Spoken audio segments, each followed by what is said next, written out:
It kind of feels like our lives are made up of a countless amount of weeks. When you can visually see and count a human life in weeks, you start to realize that life is long and it's short. Let me explain. I was reading this article, I'll link it below, that had a depiction of human life from birth to 90 in weeks. In that depiction, it also showed a 90-year human life in years, where each row is equivalent to a decade, a 90-year human life in months, where each row is equivalent to 3 years, and lastly, a human life in weeks, where each row of weeks make up 1 year. You can split up your average human life into about 7 categories. You spend approximately a third of your life going from an infant to going to elementary school, all the way to college. In this portion of your life, this is when you start learning to drive. You can legally smoke, you can fight in a war, be tried as an adult, you can legally drink. In the next third of your life, you're probably in grad school or have started your career, post-college. In this third of your life, typically women are having their first child around this time. Couples marry, couples divorce. You've switched jobs every 3 to 5 years. Your career may have switched 7 or 8 times before you even retire. The last third of your life you're spending as a 60-year-old retiree.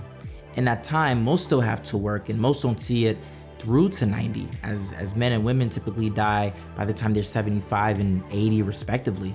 In many countries, others may not even get so lucky because their life expectancy isn't as low as it is here in the US. Like Africa, for example, they barely surpass 60. Now let's consider some famous deaths.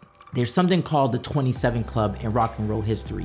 It's expanded out towards actors and artists in recent years, but Kurt Cobain, Jimi Hendrix, Amy Winehouse, Jim Morrison, Janis Joplin, Basquiat, they all died at 27. Marilyn Monroe at 36, Steve Jobs at 56, Mozart 35, Michael Jackson 50, Tupac at 25.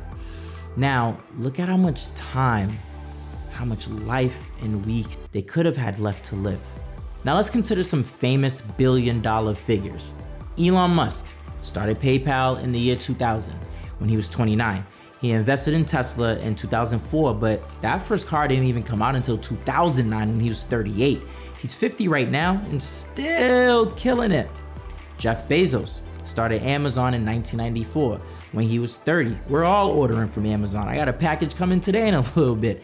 But he stepped down as CEO in 2021 when he was 57. Michael Jordan, he spent 15 years in the NBA between the years of 1984 to 2003. Jay-Z released his first album in 1996. He founded Roc Nation in 2008. He became a billionaire in 2019. The KFC guy, Colonel Sanders, he started KFC when he was about 65. Now it makes sense why Gary Vee's always like, dude, you're 82, you've got so much fucking time. Like, you got so much time. That's my horrible impression of Gary Vee. But at some point you start to realize that on one hand, life is short because a lot of it is happening so fast. And on the other hand, there's so much more time to do so much. Which brings us to our topic today, which is, how do we stay productive? The first thing is to realize that your time is valuable and precious. You ever watched the movie In Time starring Justin Timberlake? I believe it came out in 2010 or 2011, but that movie is set in the year 2100 something. And people are genetically engineered to stop aging on their 25th birthday. From that point, there's a clock that appears on their arm. If that clock ever reaches 0, that's when that person's time is up and they die. Now, time is the universal currency in that movie, so you can transfer time, work in exchange for time, save time in something called time capsules. The main character lives in a place that's considered the ghetto, where people rarely have over 24 hours on their clocks at a given time. Whereas there are people who have enough time to essentially be immortal. So it's literally like real life when it comes to money. There's the poor and there's the rich. Think about your time as a currency. The saying time is money is a saying because people place prices on time. But your time is so much more valuable than money, because if you lose $100, you can work and make that back, or you can provide a service to attain $100 cash in hand. But if you spend your time doing something, you can never get that back. And it's the one thing I can't ever give to you and you can't get back. The next step is to make the most out of your weeks. Now imagine that each of your weeks is small, like 2 millimeters of a carat diamond, right? Now, if you multiply that, the volume of that by the number of weeks in 90 years, which is approximately 4,680, I'm not counting the leap years, you add up to about 1 tablespoon. Now imagine, and this is the tablespoon, imagine each week gets taken away and there's absolutely nothing you can do about it. But with your 1 tablespoon, you have to create a life in which you're making you happy. So you have 3 options. Option 1 is to simply enjoy your diamonds every year. Option 2 is to build something that'll allow you to make your future diamonds or other people's diamonds more enjoyable. So you can use your time however you want, whenever you want. And if a particular diamond is not making you happy, it should only be because you're using it to make other diamonds better, whether they're your own diamonds of the future or someone else's diamonds. Ideally, you want to have a good balance between option 1 and option 2. For example, those diamonds when you absolutely love your job. Like when you love your job, you're doing something that's benefiting someone else, but you're also loving your life at the same time. Then you have option 3, which is the worst possible way to use your diamonds. And that's by not doing option 1 or option 2. The primary goal is to diminish the amount of option 3 moments we have in our lifetimes. And sometimes option 3 can be inevitable. We are all human after all. Option 3s can happen if you're in the wrong career, a bad relationship, or just an all-around bad situation. So very often you may lack courage, self-discipline, creativity, and so much more.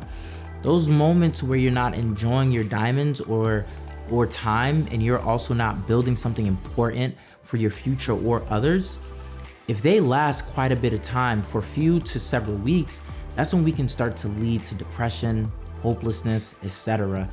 And the goal is to make sure that our weeks are as meaningful to us as possible, to not just allow them to pass us by. So how do you make the most of your weeks? How do you make the most of your time? By constantly self-reflecting and learning about yourself so that you are aware of your goals in your life. The third step is to use a calendar to follow a weekly plan. Look at your calendar week and plan out what you're going to accomplish within that week.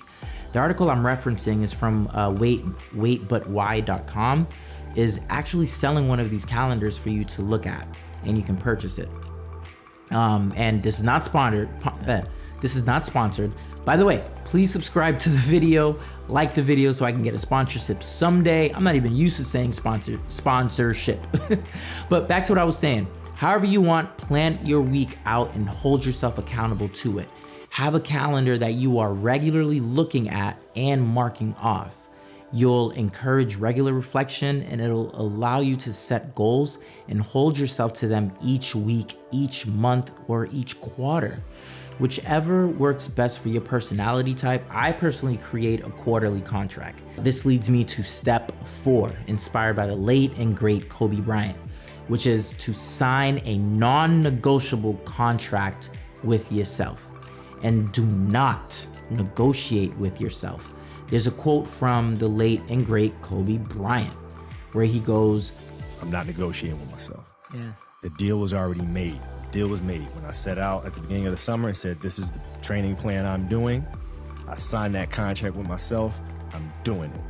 You know, throughout that process, you'll start talking to yourself like, man, I think I need to, maybe if we, nope.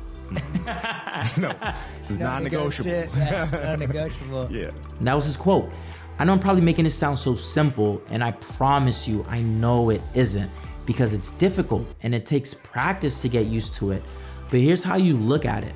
You sign the contract, let's call it 90 days. You've planned out what you're doing every day for 90 days, right? It's just a daily type of thing. A story by Will Smith helped me actually look at it this way. Imagine your 7 days, 60 days, or 90 days, whatever you choose, is a huge brick wall you're trying to build. Don't look at the project of you committing to a contract with yourself of the wall being so massive that it seems impossible. Look at it like every single day you were just going to lay down one brick. By the end of the contract, you've eventually accomplished that wall. You sign a contract with your school or job, and you go every day. So sign that contract with yourself. But that's it for me. I hope this was helpful to you. Subscribe if you're not already, and please like this video. I'll see you in another. I appreciate you so much for checking me out. As always, trust your ideas and execute.